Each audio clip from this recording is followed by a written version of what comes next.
नमस्कार छात्रों। आज BA part second paper first प्रमुख राज्य व्यवस्थाओं में हम प्रतिनिधि सभा के बारे में अध्ययन कर रहे थे।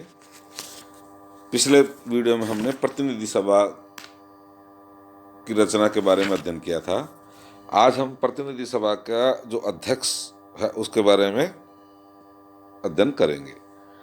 प्रतिनिधि सभा में अध्यक्ष को क्या कहते हैं? स्पीकर कहते हैं।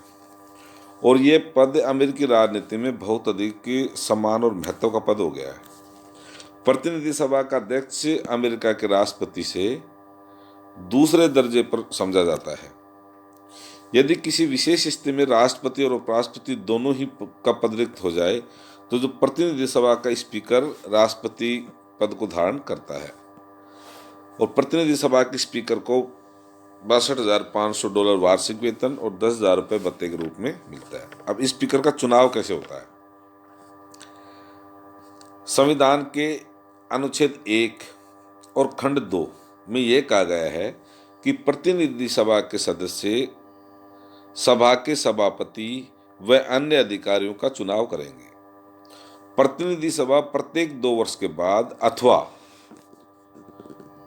सभा के निर्वाचन के उपरांत प्रथम सत्र में, कौन से सत्र में? प्रथम सत्र में स्पीकर का चुनाव करती है। और व्यवहार में स्पीकर सदा ही सदन में बहुमत वाले दल का प्रत्याशी होता है। स्पीकर का जो चुनाव बहुमत दल अपने काकस अर्थात अंतरंग सम्मेलन में कर लेता है। काकस का मतलब अंतरंग सम्मेलन में कर लेता है। फिर भी सदन में उसके चुनाव की औपचारिक कानूनी कार्रवाई की जाती है। और स्पीकर साधारणतः कोई अनुभवी या वरिष्ठ सदस्य होता है, किंतु व्यक्तिगत लोकप्रियता भी इसमें निर्वाचन में बहुत सहायक सिद्ध होती है। ब्रिटिश लोक सदन में स्पीकर का चुनाव प्राय सर्वसम्मति से होता है और वहां एक बार जो स्पीकर यदि बन जाता है तो वो सदैव के लिए स्पीकर के सिद्धांत का अनुसरण किया जाता है।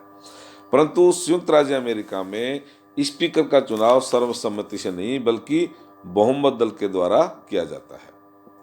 और अब इस संबंध में अब ये परंपरा अवश्य स्थापित हो गई कि प्रतिनिधि सभा में पुनः उसी दल का बहुमत हो जाए तो जो पूर्वगामी सभा का स्पीकर भी पुनः स्पीकर निर्वाचित किया जाता है।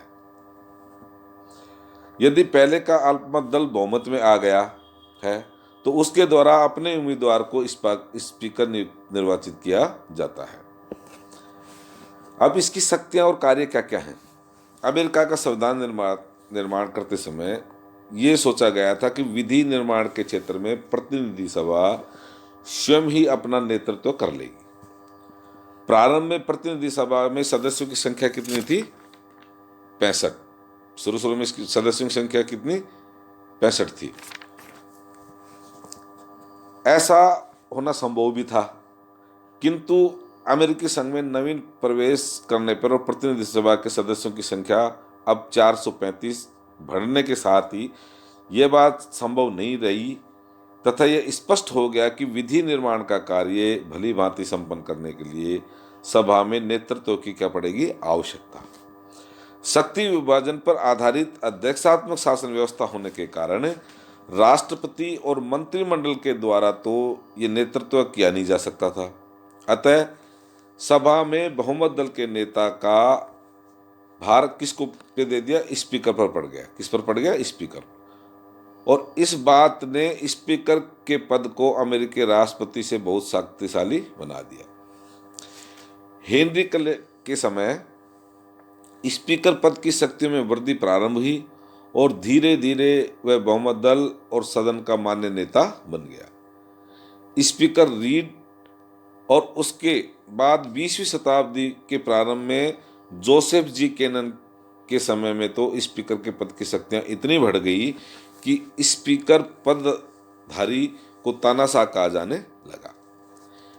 अब इस समय स्पीकर नियम समिति का अध्यक्ष था, इसलिए सदन में उसी कार्य को प्राथमिकता दे सकता था जिससे वह उचित समझे। इसके अतिरिक्त वह स्थायी समितियों, प्रवर समितियों में नियुक्त किया करता था और इसके द्वारा इन शक्तियों का प्रयोग इस प्रकार किया जाने लगा कि कानून निर्माण के क्षेत्र में अंतिम शक्ति बन गया। इसके द्वारा अपनी इन शक्तियों के प्रयोग में मनमानी भी की जाने लग गई। स्पीकर की इस मनमानी के विरुद्ध 1910 में विरोधी दल रिपब्लिकन दल ने विद्रोह खड़ा कर दिया और स्पीकर के दल के ही कुछ सदस्यों में भी इस विद्रोह में साथ दिया। उसे नियम समिति के अध्यक्ष पद से हटा दिया गया और स्थायी समितियों तथा प्रवर समितियों की नियुक्ति की शक्ति सदन के द्वारा अपने हाथों में ले ली गई। स्पीकर की शक्तियों का महत्वपूर्ण भाग छीन लिए जाने के बाद भी उसके पास पर्याप्त शक्तियां हैं, जिनका उल्लेख हम निम्न प्रकार से कर सकते हैं। सदन की अध्यक्षता करना, वह प्रतिनिधि सभा की बैठकों की क्या करता है, अध्यक्षता करता है। प्रतिदिन अपना आसन ग्रहण करने के बाद वह कार्य प्रारंभ करने की घोषणा करता है तथा उस दिन के कार्यक्रम की घोषणा करता है। उसे यह भी अधिकार होता है कि वह अपनी अनुपस्थिति में सदन की कार्यवाही चलाने के लिए 3 दिन तक किसी भी व्यक्ति को स्थायी रूप से अध्यक्ष नियुक्त कर सकता है।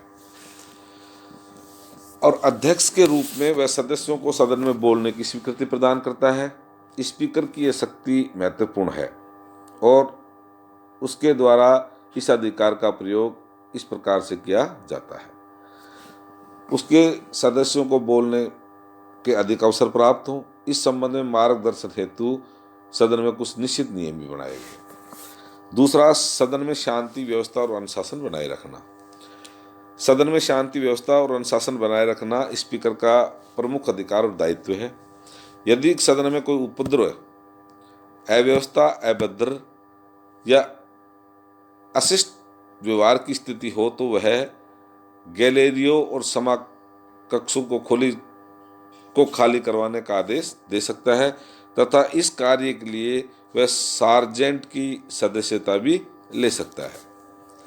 अधिक अशांति उत्पन्न होने पर वह सदन की कार्रवाई को स्थगित कर सकता है। यदि कोई सदस्य सदन की कार्रवाई में अव्यवस्था उत्पन्न करे तो अध्यक्ष सदन को उस समय उस सदस्य के विरुद्ध कार्रवाई करने के लिए कह सकता है। वह स्वयं किसी सदस्य को दंडित नहीं कर सकता। सदस्य को दंडित करने का कार्य पूरा सदन ही करता है। तीसरा, नियमों की व्याख्या करना। अध्यक्ष सदन के नियमों की व्याख्या करता है तथा उन्हें लागू करता है। उसे अपना एक महत्वपूर्ण कार्य उन नियमों के अंतर्गत ही करना होता है जिसे नियम निर्माण समिति बनाई जाती है। तीसरा है दल के नेता के रूप में कार्य। स्पीकर प्रतिनिधि सभा में अपने दल का नेता भी होता है। वह स्वयं दल के नेता के रूप में भाषण दे सकता है। जब सदन संपूर्ण सदन की समिति के रूप में एकत्रित होता है उस समय स्पीकर अध्यक्षता नहीं करता तथा वह वाद विवाद में से अधिक सक्रिय रूप में भाग ले सकता है। पांचवा, निर्णायक मत देने का अधिकार। साधारणतः उसे मत देने का अधिकार नहीं होता है, लेकिन मत जब बराबर होने की स्थिति में है तो उसे निर्णायक मत देने का प्रयोग का अधिकार है। व्यवहार में अपने निर्णायक मत का प्रयोग सदैव अपने दल के हित में करता है। छठा, समितियों संबंधी अधिकार। वह विविध स्थायी समितियों के पास विधेयकों को भेजता है। इसके अतिरिक्त दोनों सदनों के बीच मतभेद उत्पन्न होने की स्थिति में सम्मेलन समिति तथा अन्य विशेष समितियों की नियुक्ति करता है। और सातवें, परिणामों की घोषणा और हस्ताक्षर। विधेयकों और प्रस्तावों पर बहस के पश्चात वह सदन के में मतदान करवाता है, मतों की गणना करता है और उनके परिणामों की घोषणा करता है।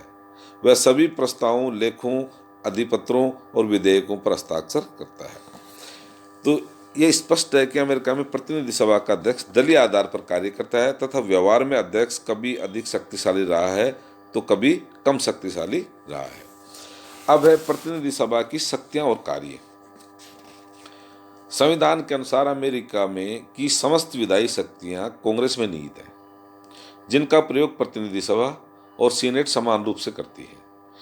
इस प्रकार प्रतिनिधि सभा की मुख्य शक्तियां कांग्रेस में से लिए जाते हैं, न कि प्रतिनिधि सभा के प्रति उत्तरदायी होते हैं। अतः प्रतिनिधि सभा राष्ट्रपति पर नियंत्रण रखने में नितांत असमर्थ है। नितांत क्या है? असमर्थ है। 219 सॉरी प्रतिनिधि सभा की मुख्य शक्तियां कानून निर्माण के से संबंधित है, किंतु इसके अतिरिक्त भी उसके द्वारा कुछ अन्य कार्य किए जाते हैं जो उसकी शक्तियों में वृद्धि करता है। पहला, विधायी शक्तियां। संविधान के अनुसार कांग्रेस को सभी संघीय विषयों पर कानून निर्माण की शक्ति प्राप्त है। इस संबंध में उसके द्वारा संविधान में उल्लेखित विषयों के अतिरिक्त अंतर्निहित विषयों पर भी कानून निर्माण का कार्य किया जाता है। और कानून निर्माण के संबंध में कांग्रेस के दोनों सदनों को समान शक्तियां प्राप्त हैं। कोई भी विधेयक जब तक दोनों सदनों से पारित नहीं हो जाता, कानून नहीं बन सकता। वित्तीय विधेयक प्रतिनिधि सभा में ही प्रस्तावित किए जा सकते हैं, सीनेट में नहीं। किंतु सीनेट को इन विधेयकों में संशोधन करने का पर्याप्त अधिकार प्राप्त है। ऐसा प्रतीत होता है कि संविधान निर्माता कानून निर्माण के क्षेत्र में प्रतिनिधि सभा को सर्वोपरि स्थिति देना चाहते थे, किंतु कालांतर में कानून निर्माण के क्षेत्र में भी सीनेट ने प्रतिनिधि सभा के समक्ष ही और व्यवहार में कभी कभी शक्तिशाली स्थिति प्राप्त कर ली। दूसरा, संवैधानिक संशोधन की शक्ति। अमेरिकी सीनेट के दोनों सदनों द्वारा अपने 2/3 बहुमत से प्रस्ताव पारित कर संविधान में संशोधन प्रस्तावित करने का कार्य किया जाता है। तीसरा है कार्यपालिका शक्तियां। कार्यपालिका क्षेत्र में प्रतिनिधि सभा को 2 शक्तियां प्राप्त हैं। प्रतिनिधि सभा सीनेट के साथ मिलकर युद्ध की घोषणा करती है। इसके अतिरिक्त वह अपनी स्थायी तथा विशेष समितियों के द्वारा संघीय सरकार के प्रशासन तथा न्यायपालिका के कार्यों की जांच कर सकती है। चौथा, राष्ट्रपति को निर्वाचित करने की शक्ति। राष्ट्रपति का चुनाव निर्वाचक मंडल के द्वारा किया जाता है, परंतु यदि किसी भी उम्मीदवार को निर्वाचन मंडल का पूर्ण बहुमत प्राप्त न हो तो प्रतिनिधि सभा का प्रथम 3 प्रत्याशियों में से किसी एक को राष्ट्रपति निर्वाचित करती है। और 5वीं है न्यायिक शक्तियां। न्यायिक शक्तियों के अंतर्गत प्रतिनिधि सभा राष्ट्रपति, उपराष्ट्रपति व अन्य संघीय अधिकारियों के विरुद्ध महाभियोग का प्रस्ताव पारित करती है, जिसे सीनेट द्वारा निश्चित प्रक्रिया के आधार पर स्वीकार कर लिए जाने पर संबंधित अधिकारी पदच्युत हो जाता है। और अन्य शक्तियां। प्रतिनिधि सभा को कुछ अन्य शक्तियां भी प्राप्त हैं। वह अपने सदस्यों के विरुद्ध अनुशासनात्मक कार्रवाई कर सकती है और ऐसे किसी व्यक्ति को दंडित कर सकती है जिसके व्यवहार से सदन की कार्रवाई में प्रत्यक्ष हस्तक्षेप अथवा बाधा पड़ती हो। प्रतिनिधि सभा को अपनी कार्यप्रणाली के संबंध में नियम निर्माण का अधिकार प्राप्त है। यह सभा अपने सदस्यों के लिए योग्यताएं निर्धारित कर सकती है और उसके चुनाव संबंधी विवादों का निर्णय कर सकती है। यदि सदन 2/3 बहुमत में से किसी सदस्य को दोषी ठहराए तो उसकी सदस्यता समाप्त हो जाती है। तो ये थे प्रतिनिधि सभा की शक्तियां और उसके कार्य।